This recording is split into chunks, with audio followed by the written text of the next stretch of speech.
Most advice does not make you wiser. It makes you dependent. Most people believe advice saves time. They believe advice prevents mistakes. They believe advice equals wisdom.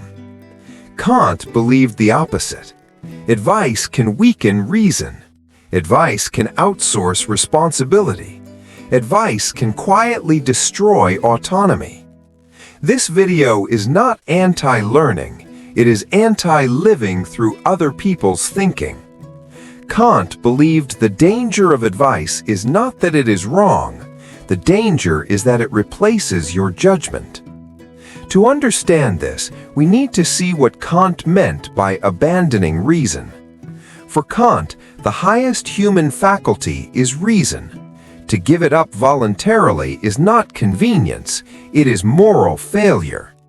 Blindly following advice is not obedience, it is abdication. When you let someone else decide for you, you borrow their conclusions, but you lose your own responsibility. Advice feels helpful because it removes uncertainty, but there is a hidden trade-off. In exchange for comfort, you give up judgment. You give up accountability. You give up ownership of the outcome. Kant saw this clearly. Advice usually answers the wrong question. You ask, "What should I do?" Kant asks instead, "How should I think?" Advice solves problems for you. Reason teaches you how to face them. And this becomes dangerous when advice stops being occasional help and turns into a way of life. Look at the modern landscape. Influencers, gurus, life hacks, one-size-fits-all rules for complex lives. Advice is everywhere, and thinking is quietly disappearing. Kant would say this culture trains people to copy outcomes, not examine principles. You're shown what worked, but never taught why it should work.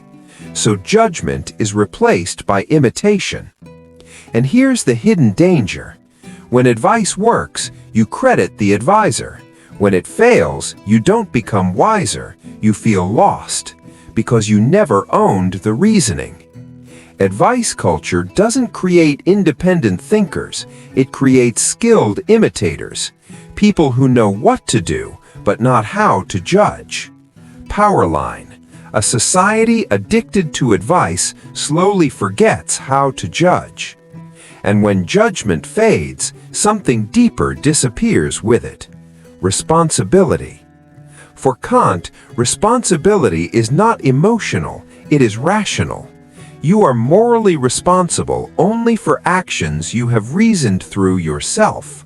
Not what you copied, not what you followed, not what someone smarter told you to do. Only what passed through your own judgment. This is where advice-led living becomes dangerous, because advice creates an illusion of action without the burden of authorship. When advice works, you don't say, "I judged well." You say, "They were right." And when advice fails, you don't say, "I reasoned poorly." You say, "That advice didn't work." So nothing sticks. No internal correction happens. No principle is refined. No judgment is sharpened. Failure becomes noise, not instruction. Kant would say this is not learning, it is dependency disguised as progress. Because learning requires ownership, and ownership requires risk. When you outsource thinking, you avoid the discomfort of uncertainty, but you also avoid responsibility. Over time, this creates a subtle erosion. You keep acting, you keep trying things, but you are not becoming wiser. Because wisdom isn't knowing more answers, it's forming better judgment. Advice gives answers without building judgment. So when things collapse, there is nothing inside you that has grown, only confusion, only the urge to ask for more advice. This is why people repeat the same mistakes with new explanations each time. Different tactics, same reasoning gaps. Kant would call this moral immaturity, not because the person is lazy, but because they never trained their capacity to judge. They borrowed conclusions instead of earning them. Sharp line: when you outsource thinking, you also outsource growth. And the cost is invisible until life demands a decision no one has prepared you for. This is why Kant didn't reject advice entirely. He restricted it. Kant didn't say ignore advice. He said something far more demanding: never surrender to it. For Kant, advice has a place, but it must remain below reason, never above it. Advice is acceptable only as input, raw material, something your mind works on, not something it submits to. The moment advice becomes a command, your reason shuts down, and with it, your autonomy. Kant's rule can be reframed very simply. Use advice as data, perspective, a possible angle you hadn't considered, but never as permission to act, a shortcut to certainty, a replacement for judgment. Because the moral weight of an action cannot be borrowed, it must be owned. This is where Kant draws a hard line. Before you accept any advice, you must be able to pass it through your own reasoning, not emotionally, not intuitively, rationally. Ask yourself, do I actually understand the principle behind this advice, or am I copying the outcome? Would I still choose this path if no one had suggested it? If I had to explain this decision without referencing anyone else, could I justify it as mine? If the answer is no, then the advice has already become authority. And Kant would say that is a quiet surrender of self-governance. Even good advice becomes dangerous when it disables thinking, because reason must remain active, even when guidance is intelligent, even when the source is respected, even when the outcome looks promising. Advice should provoke judgment, not replace it. And this is why advice-heavy lives often feel strangely empty, busy, optimized, efficient, but hollow. Because decisions were made, yet no one inside truly decided. There is a cost to living by advice that most people don't notice until much later. On the surface, a life run on advice looks impressive. It is busy, optimized, efficient. The right habits, the right routines, the right frameworks. But underneath all that movement, something is missing. Direction. Not in the sense of goals, but in the sense of ownership. From a Kantian perspective, a life guided by advice can still succeed. You can make money, build status, avoid obvious mistakes, and yet you may never know why any of it mattered. Because meaning does not come from outcomes alone, it comes from choosing them. When decisions are borrowed, success feels oddly hollow. You achieved something, but it doesn't fully belong to you.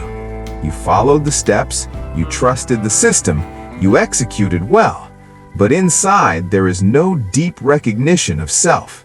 And failure becomes just as empty. If something goes wrong, there is no clear lesson, only confusion, because you didn't reason your way there. You can't say, I judged poorly, here is what I misunderstood.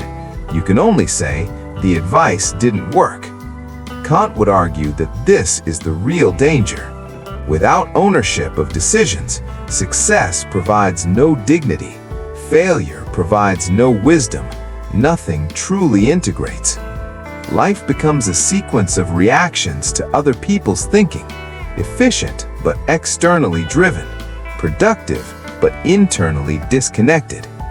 This is why advice-heavy lives often feel restless, always searching for the next insight, the next framework, the next voice to follow. Not because people lack intelligence, but because they lack authorship. And this is the line Kant draws sharply. A life run on advice may function well, but it is not truly yours. This leads to Kant's final warning. Kant never argued that guidance is useless. He knew humans learn from each other. We borrow ideas. We refine judgment.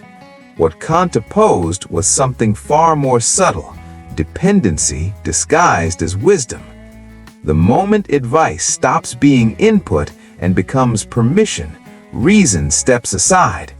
And when reason steps aside, so does responsibility. You may still act, you may still succeed, but you are no longer the author of your life. Kant's warning is not dramatic, it is precise.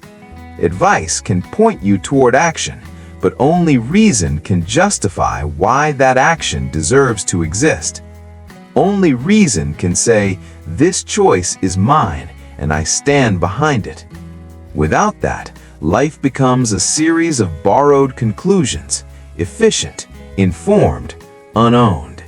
And that is Kant's final line in the sand. A life you do not think through yourself may function well, but you never truly live it. Advice can guide your actions. Only reason can justify your life.